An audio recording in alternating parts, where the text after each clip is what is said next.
What is the TikTok Shop Sales Estimator? The TikTok Shop Sales Estimator is a forecasting tool that helps sellers project potential units sold and revenue on TikTok Shop by using key metrics like followers, engagement rate, click-through rate, conversion rate, posting frequency, and average order value. It turns raw audience and content data into estimated sales numbers so you can plan inventory, marketing spend, and revenue goals. By inputting your current numbers, such as how many followers you have and how much each viewer typically clicks and buys, you'll see a breakdown of expected weekly orders and total revenue over a given period. This allows you to compare product ideas, test pricing scenarios, and choose which offerings are likely to scale. Using this kind of estimator helps minimize surprises and enables you to manage cash flow, fulfillment, and ad budgets more confidently.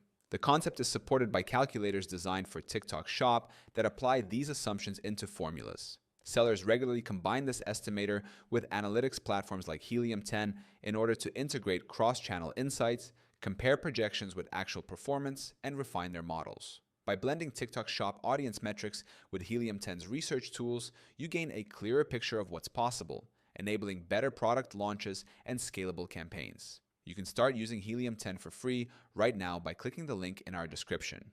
It gives you instant access to smart sales, forecasting tools, product tracking, and optimization features that help you maximize your success on TikTok Shop with clarity and confidence.